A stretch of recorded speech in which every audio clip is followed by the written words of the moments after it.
Salve a tutti, siamo alla consueta lezione di lingua napoletana al tempo coronavirus e la raccomandazione è sempre la stessa: state a casa e seguite le lezioni, non uscite. Ci potete sempre contattare sui soliti profili che poi vedremo anche alla fine. Un napolitano, quindi lezione di lingua napoletana, un napolitana lingua nostra. Questa è la lezione numero 005, la quinta lezione. Nelle prime lezioni abbiamo visto un po' una panoramica di come si scrive la lingua napoletana, una panoramica abbiamo fatto, poi abbiamo giocato nella seconda con gli utensili di casa, abbiamo visto come le nostre nonne e ancora oggi si dicono gli utensili di casa. E nella 3 e nella 4 abbiamo parlato della storia della lingua napoletana partendo dalle origini. Quinta lezione, cominciamo ad affrontare il discorso legato ai suoni. Innanzitutto parliamo della lingua, di una lingua. Il napoletano lo trattiamo come una lingua perché è una lingua, a lingua, vedete scritto in questo modo. E andiamo a vedere la lingua, visto che il napoletano è una lingua, lo trattiamo come una lingua, quali sono le parti che compongono una lingua? Ovviamente non solo il napoletano, ma tutte le lingue. La fonologia, chiaramente, quindi il suono, l'ortografia, la morfologia, la sintassi, la semantica e l'etimologia. Andiamo a vedere nel dettaglio la fonetica, quindi la fonetica, vedete, dal greco fon, voce, suono. È quella parte della grammatica che studia i suoni di una lingua, quindi il suono, no? E pensate che questa parola fon dal greco è forse la parola più diffusa nel mondo, fon, telephone, no? Ormai. Quindi in napoletano il suono assume un aspetto molto importante rispetto alla grafia, rispetto allo scritto, no? Perché le parole non si pronunciano così come le scriviamo e viceversa. Quindi non le scriviamo così come le pronunciamo. Ad esempio, vedete, per dire mio padre, l'italiano mio padre, in napoletano pronunciamo patem, ma come si scrive? Ovviamente è scritto in modo errato, è quel patem. Allora, mio padre abbiamo detto, in napoletano diventa patem, ho scritto, si pronuncia patem. Andiamo a vedere nel dettaglio, perché vedete mettiamo una croce su quel patem perché è errato, le vocali intermedie e finali vanno scritte, dopo andiamo nel dettaglio. Guardiamo le altre parti della lingua in modo molto veloce, poi approfondiremo ogni aspetto di queste sezioni. Chiaramente l'ortografia, dal greco ortos che significa corretto, quindi qualcosa di giusto, più la grafia, quindi la grafia, i segni, no? E la parte della grammatica che regola le norme per scrivere correttamente. E anche questo in napoletano chiaramente è importante. L'ortografia, oltre a quanto detto relativamente alla fonetica, in napoletano le vocali intermedie e finali, come ho detto prima, vanno sempre scritte. Ed in più la grafia è regolata da una serie di segni, ovvero di accenti o elisioni anche, che in base alla loro posizione rispetto alla parola, iniziale, finale o collocato sulle vocali, sanno significare un qualcosa di differente. Ad esempio, guardate,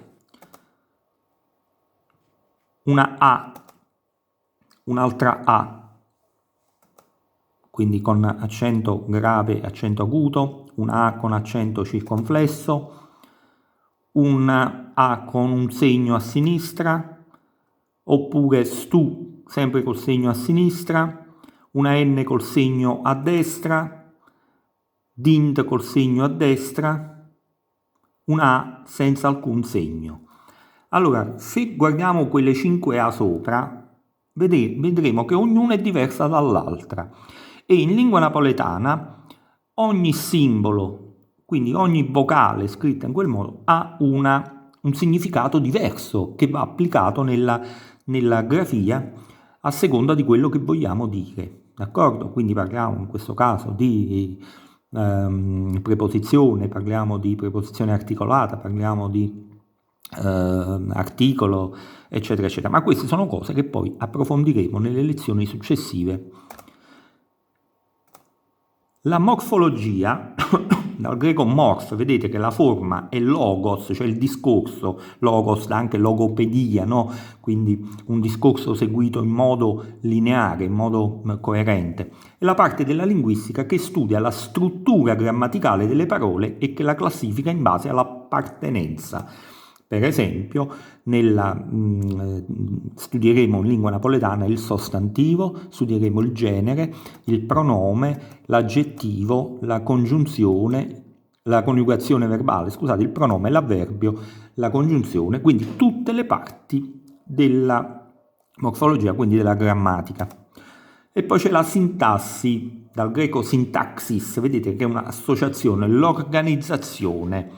Quindi è proprio l'organizzazione della frase, la struttura, la branca della grammatica che studia i diversi modi in cui i codici dei linguaggi si uniscono tra loro per formare una frase di senso, nonché i vari modi con cui le preposizioni si collegano tra loro. E sarà divertentissimo andare a scrivere la lingua napoletana in modo sciolto, allorquando avremmo acquisito una certa padronanza. Per esempio, una frase così presa ad esempio che ho scritto: traset e vret, sentite la pronuncia, e vret, cadinda a casa soia, e guardate soprattutto i segni, vedete i segni come sono diversi, su quella A c'è un circonflesso. Dinda a casa soia non ci faceva più cavolo che a mezza via. Che è stu bafugno a Luca in faccia a mogliere? Con c'è a rapa finestra per piacere, che non sa ricciata.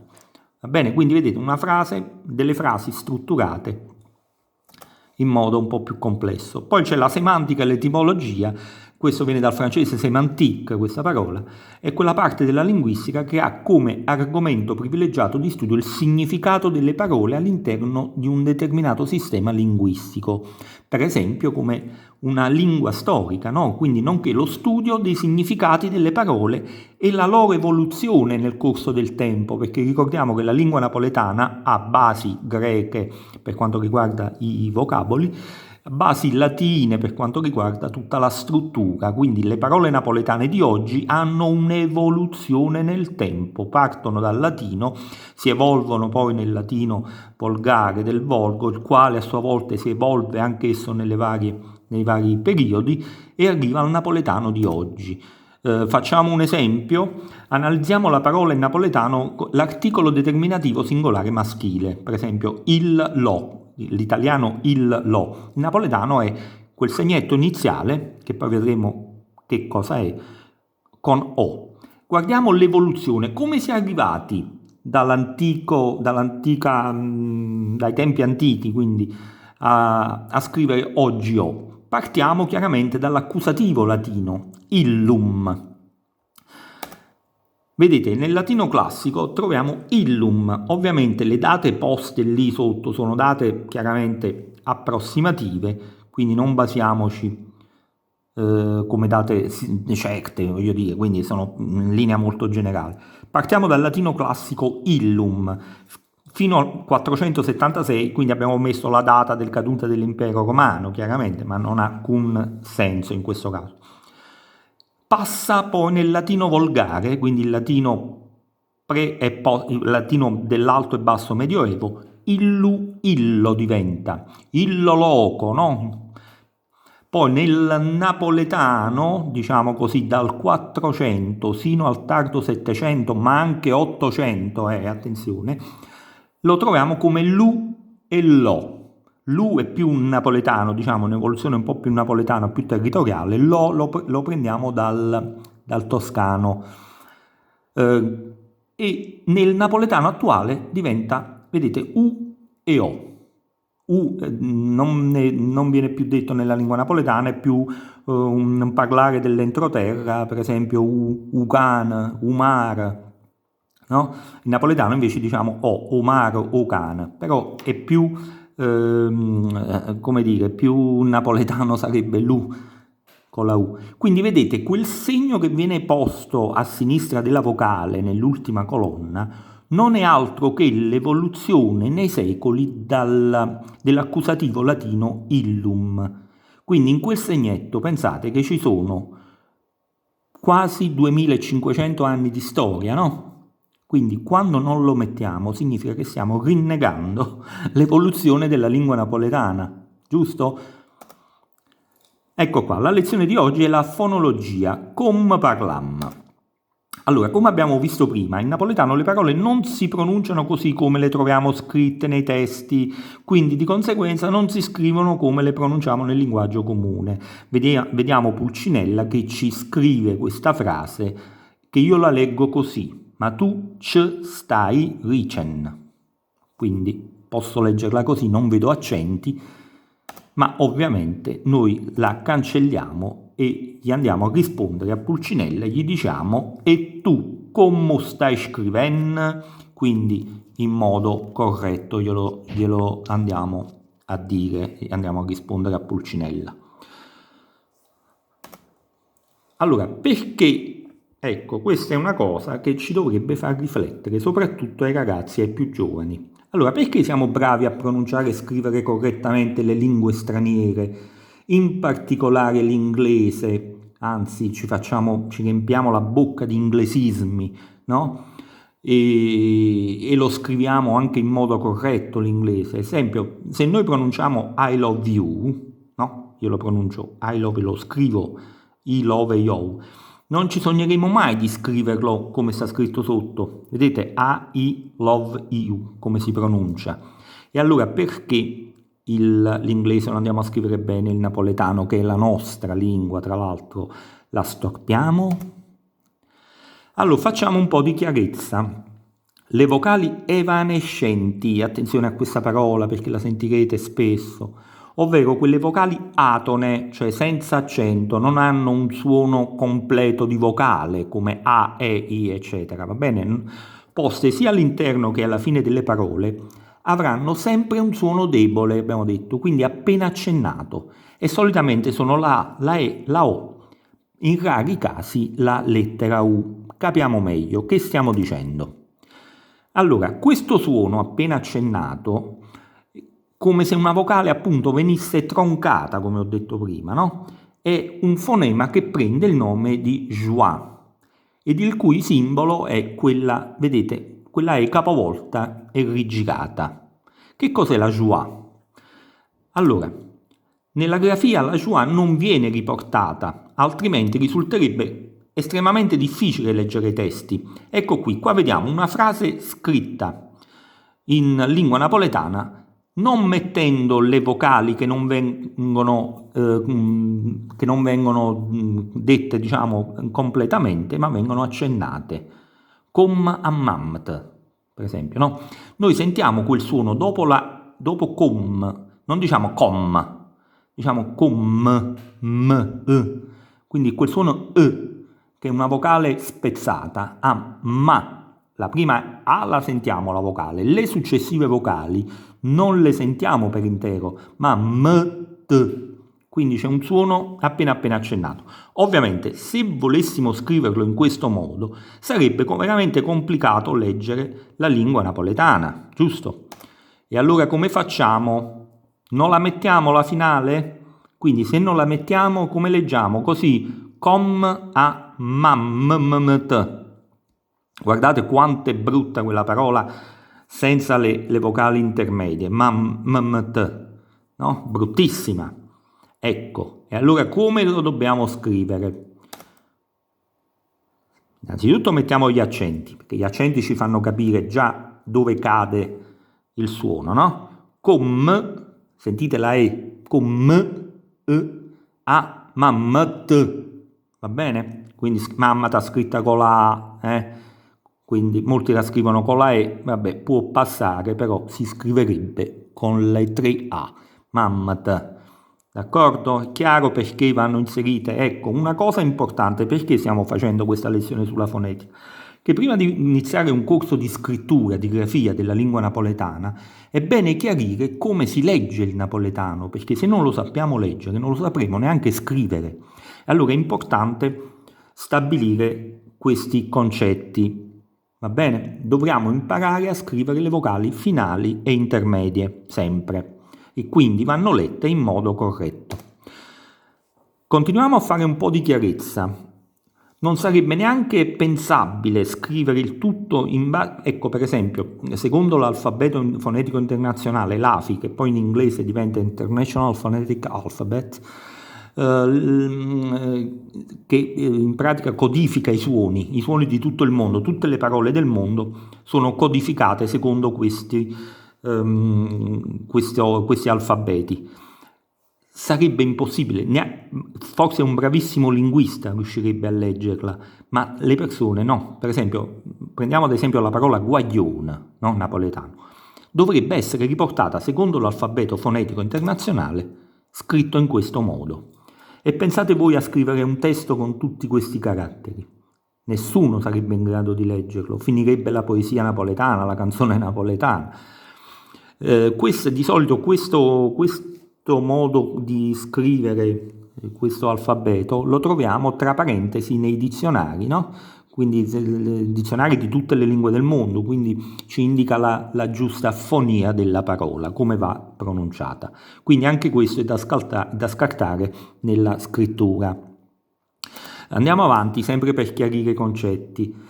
Ecco perché è sempre importante scrivere le vocali finali, intermedie, lo ripetiamo ancora una volta e lo ripeteremo all'infinito. Anche se c'è qualche fautore di nuove frontiere che tende ad eliminare il tutto, vabbè, ma andiamo avanti. Facciamo un ulteriore esempio. Allora, se volessi scrivere in napoletano la parola italiana mare, che poi in napoletano è simile, così come la pronuncio in napoletano, scriverei, vedete, mar. Io non leggo mar, perché dopo la R non vedo niente, quindi la leggo mar, giusto? Dovrei leggerla appunto con il suono finale R, come sta scritto lì nella slide. Invece io la devo scrivere con la vocale finale, la schwa, come abbiamo detto prima, che in questo caso va indicata con la sua vocale. In questo caso la vocale di mar è la E finale, che va indicata e va letta evanescente. Mar, o mar. Ma non solo nel suono, anche nella grammatica risulta complicato. Ecco, questo è un altro aspetto importante. Come potremmo dividere in sillabe la parola, secondo voi? Quindi la grammatica, ragazzi, ha le sue regole.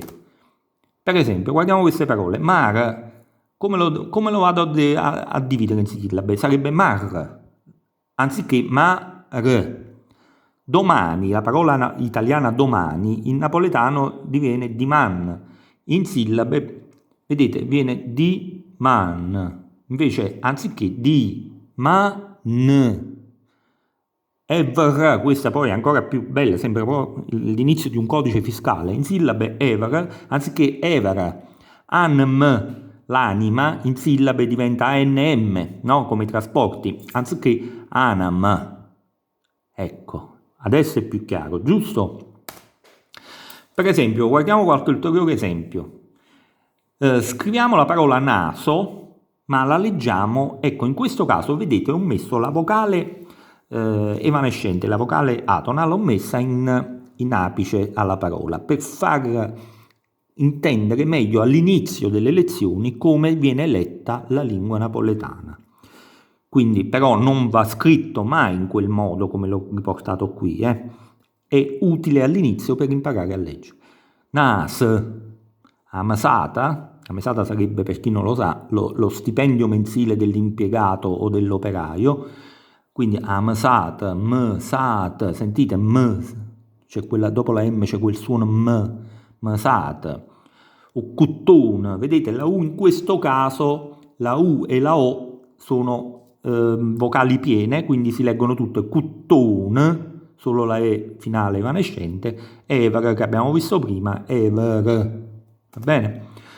Poi c'è la fonetica dei dittonghi, questo è un altro aspetto molto importante, ovvero i dittonghi sono i gruppi di due vocali, chiaramente, nella stessa sillaba. In questo caso la IE e UO è sempre chiusa. Per esempio, se scriviamo chien, leggiamo chien, vedete, in questo caso IE vengono scritte e lette per intero, chien, quindi è soltanto la O finale, oppure vieni tu, vien, quop,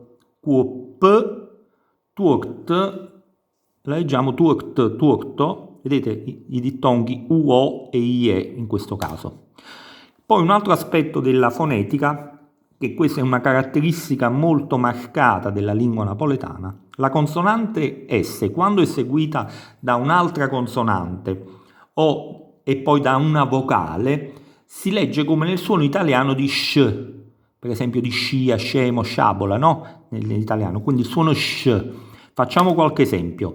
La SB più la A sarebbe, vedete, si scrive sbaglià, si legge sbaglià, sbaglià, col suono della sh. Oppure la SC più la vocale O, skol. La SF più la vocale E, sfassata. Quando uno dice sono sfassato, cioè sono stanco.